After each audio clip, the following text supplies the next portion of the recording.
क्या कलयुग खत्म होने वाला है? क्या तीसरा विश्व युद्ध दस्तक देने वाला है? क्या पाकिस्तान का नामो निशान हमेशा हमेशा के लिए खत्म हो जाएगा? क्या लिखा है भविष्य मलिका में? आखिर क्यों विश्वास करें भविष्य मलिका पर? क्या है भविष्य मलिका में रचित 24 से 25 अंक का अर्थ? कहीं ये 2024 और 2025 तो नहीं? चलिए जानते हैं। दोस्तों, सनातन की वीडियो यूट्यूब चैनल को आपकी सपोर्ट की आवश्यकता है। हमें सब्सक्राइब किए बिना मत जाइएगा और वीडियो को लाइक भी जरूर कर दीजिएगा। मीनो राशि मेड़ोगो हो हेबो जेतो बेड़े समरो लागिबो बाबू भोरतो मंडले, अर्थात जब शनि का संयोग मीन राशि में होगा तब भारत के अंदर भयंकर युद्ध जन्म लेगा। यह युद्ध इतना भीषण होगा कि ऐसा नजारा लोगों ने पहले कभी नहीं देखा होगा। इस दौरान हजारों की संख्या में लोग अपनी जान गंवाएंगे और देश में भयंकर तबाही उठेगी। और यह सब लिखा है भविष्य मलिका में। मित्रों, भविष्य मलिका को एक आम पुस्तक समझने वाले लोगों को यह समझना होगा कि यह कोई आम पुस्तक नहीं, बल्कि भगवान श्री जगन्नाथ के परम भक्त पंच सखाओं द्वारा रचित वो पुस्तक है जिसने अब तक कई सटीक भविष्यवाणियां की हैं। ये वही पुस्तक है जिसने आज से 500 से 600 वर्ष पूर्व ही लिख दिया था कि पाकिस्तान राज्य गोटा छरखार हेब पक्ष बेलको पूरी बुद्धि जे स्फुरिब, अर्थात पाकिस्तान पूरी तरह से मिट्टी में मिल जाएगा। पाकिस्तान का अस्तित्व पृथ्वी से हमेशा हमेशा के लिए खत्म हो जाएगा। माना कि अभी ऐसा कुछ हुआ नहीं है, लेकिन आप खुद विचार कीजिए, जिस पाकिस्तान का उदय ही साल 1947 में भारत से अलग होने के बाद हुआ, उस पाकिस्तान के बारे में आज से 600 वर्ष पूर्व ही संत अच्युतानंद दास महाराज ने भला कैसे लिख दिया? उन्हें सपना तो नहीं हुआ होगा कि आने वाले समय में इस नाम से कोई भी देश होने वाला है।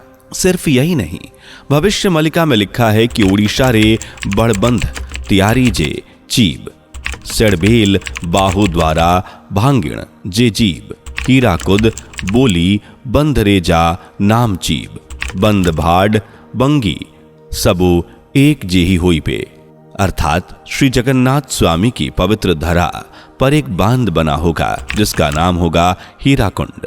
ये बांध शत्रु के निशाने पर होगा और शत्रु द्वारा अंतिम समय में तोड़ दिया जाएगा। हीराकुंड बांध जब टूटेगा तब चारों ओर जल ही जल होगा और आसपास का इलाका पूरी तरह से जलमग्न हो जाएगा। अब बेशक हीराकुंड बांध फिलहाल अपनी ही जगह पर स्थित है और हम चाहेंगे कि वो वहीं रहे, लेकिन यहां सोचने वाली बात यह है कि आज से 600 वर्ष पूर्व संत अच्युतानंद दास जी को यह कैसे पता चला कि भविष्य में भारत में कोई हीराकुंड बांध भी होगा, जबकि इस बांध का निर्माण तो 1957 में हुआ था। यानी भविष्य मलिका वो ग्रंथ है जिसे संत अच्युतानंद दास महाराज ने भूत, वर्तमान और भविष्य को देखने की दिव्य दृष्टि के बल पर लिखा और अकेले नहीं, अपने 4 अन्य सखाओं के साथ मिलकर ताड़ के पत्तों पर इस दिव्य ग्रंथ की रचना की और इन्हीं 5 को आज पंच सखा कहा जाता है। लेकिन शायद ही आप जानते हो कि संत अच्युतानंद दास महाराज और उनके 4 सखा यानी जगन्नाथ दास, आनंद दास, बलराम दास और यशोवंत दास कलयुग के पंच सखा हैं और इसी तरह हर युग में अलग अलग पंच सखा हुए हैं। जैसे सतयुग में पंच सखाओं का नाम था नारद, मारकंड, गार्गव, स्वयंभू और कृपाजल, जबकि त्रेता युग में हुए नल, नील, जामवंत, सुषेण और हनुमान। उसके बाद आया द्वापर युग जहां पंच सखाओं का नाम था दाम, सुदामा, सुबल, सुबाहु और छिब्रक्ष। और कलयुग के पंच सखाओं में से तो आप रूबरू हो ही चुके हैं जिन्होंने भविष्य मलिका की रचना की। बता दें कि भविष्य मलिका को 16वीं शताब्दी में लिखा गया था। इसे पूरी तरह से उड़िया भाषा में लिखा गया है। यही कारण है कि अक्सर भविष्य मलिका को ट्रांसलेट करने वाले लोग इसे गलत तरह से ट्रांसलेट करते हैं और फिर गलत गलत भ्रांतियां लोगों के बीच में फैलती हैं।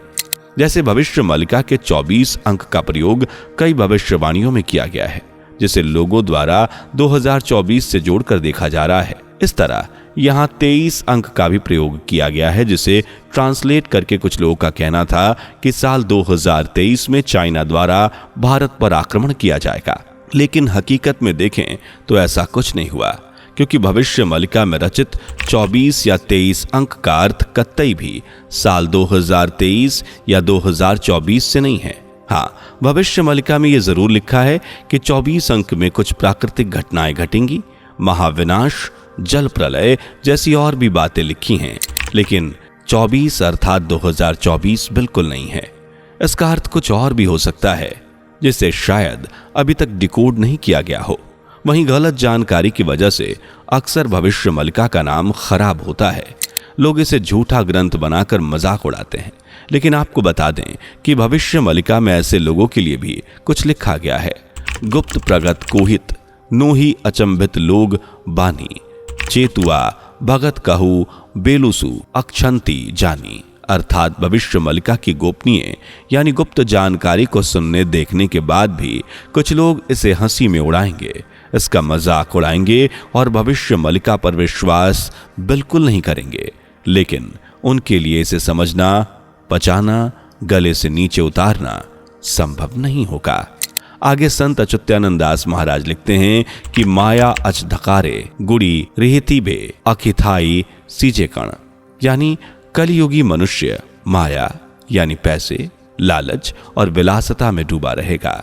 उन्हें हर साल अलग अलग तरीकों से चेतावनी मिलती रहेगी, लेकिन मनुष्य समाज के गर्व, अहंकार, क्षमता, अर्थ, सुख, शांति और दंभ के चक्रव्यूह में इस कदर उलझाएगा कि उसे इन चेतावनियों से भी कोई फर्क नहीं पड़ेगा और वो अपनी विलासिता में व्यस्त रहेगा, मलिका पर भरोसा नहीं करेगा।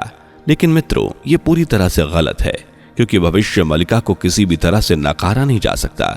ये वही भविष्य मलिका है जिसने कोरोना वायरस, लॉकडाउन सहित उड़ीसा के पुरी में स्थित जगन्नाथ मंदिर के लगे झंडे की आग, मंदिर में बैठे गिद्ध जैसी सटीक भविष्यवाणियां की हैं। और इस भविष्य मलिका में तीसरे विश्व युद्ध सहित अन्य कई भविष्यवाणियां भी हैं, जैसे सबू मियाँ देशों मिसी एको ठने बे, कहीने से भारत को उड़ाई द देत, भारत जे भगवानों करो स्थानो, अनि घटिले प्रभु नुआ हेबे जन्मो। अर्थात 13 मुस्लिम देश चीन, पाकिस्तान और तुर्की की अगुवाई में एक होंगे और भारत पर आक्रमण करेंगे। इस दौरान भारत परमाणु हथियारों से ताबड़तोड़ हमले झेलेगा और यह सब होगा तीसरे विश्व युद्ध के दरमियान। अब यहां भी अनेकों लोग द्वारा भविष्य मलिका को जब डिकोड किया गया तो सामने आया कि 29 मार्च 2025 को जब मीन राशि में शनि योग करेगा तब ये सब शुरू होगा, जबकि 24 अंक के कारण कुछ लोगों के अनुसार ये सब 2 नवंबर 2024 से ही शुरू हो जाएगा। हालांकि 2024 में होगा या 2025 में, इसके बारे में भविष्य मलिका में कुछ भी नहीं लिखा है। होने को ये कल भी हो सकता है और 5 से 6 साल बाद भी, लेकिन हाँ, होगा जरूर। भविष्य मलिका के अनुसार ये युद्ध होगा और ये युद्ध 6 साल 6 महीने तक लगातार चलेगा। शुरुआत में भारत इस युद्ध का हिस्सा नहीं रहेगा और जितना हो सकेगा दूरी बनाए रखेगा, लेकिन अंतिम 13 महीने जब बाकी होंगे तब भारत पर 13 मुस्लिम देश आक्रमण करेंगे और भारत में चारों ओर तबाही ही तबाही देखने को मिलेगी। परमाणु हथियारों सहित मिसाइल्स, ड्रोन, बैलिस्टिक मिसाइल्स, तोपों से हमला किया जाएगा और कीट पतंगों की तरह लोग मारे जाएंगे। जीव जंतुओं की बड़ी संख्या में मृत्यु होगी, लेकिन इन सब से आपको चिंता करने की जरूरत नहीं, क्योंकि भविष्य मलिका के अनुसार जो लोग पापी हैं, जिन्होंने पाप किया है, उन्हें इस युद्ध से परेशान होने की जरूरत है, क्योंकि ये युद्ध कहर बनकर उन्हीं पर टूटेगा। जबकि जो लोग अच्छे हैं, सात्विक हैं, सच्चाई के मार्ग पर चलते हैं, धर्म के मार्ग पर चलते हैं, धार्मिक हैं, मांस का इस्तेमाल नहीं करते, शाकाहारी हैं, उन्हें इससे डरने की जरूरत नहीं। मांस मदिरा का त्याग करने वालों का साथ स्वयं ईश्वर देंगे, ऐसा भी भविष्य मलिका में लिखा गया है। इसलिए आप चिंता नहीं, धर्म और सच्चाई के मार्ग पर चलना शुरू कीजिए। सात्विक भोजन खाइए और दूसरों का अहित सोचने की जगह उनका भला करना शुरू कीजिए। लोगों की मदद करना शुरू कीजिए, क्योंकि भविष्य मलिका के अनुसार जब ये 13 मुस्लिम देश भारत पर हमला करेंगे तब अपने भक्तों और भूमि की रक्षा करने के लिए ईश्वर स्वयं अवतार लेंगे। आप तो जानते ही हैं कि भारत को देवों की भूमि कहा जाता है और भगवान विष्णु के 10वें अवतार का जिक्र भी हमें कलयुग में ही मिलता है, जो न सिर्फ अवतार लेंगे बल्कि अपनी भूमि और लोगों की रक्षा भी करेंगे। लेकिन वहीं अधर्मी, पापी, अनिष्ट और दुष्ट लोगों का नाश होगा और ये नाश भी ईश्वर के ही हाथों होगा। कली रूपी शैतान जो इंसान के भेष में होगा उसका भगवान कल की नाश करेंगे और अपने भक्तों की रक्षा करेंगे। लेकिन उसके लिए आपको अभी से सात्विक भोजन और धर्म के मार्ग पर चलना होगा। अगर आप ऐसा करते हैं तो ये युद्ध तो क्या, इससे भी बुरी स्थिति आपका कुछ नहीं कर पाएगी।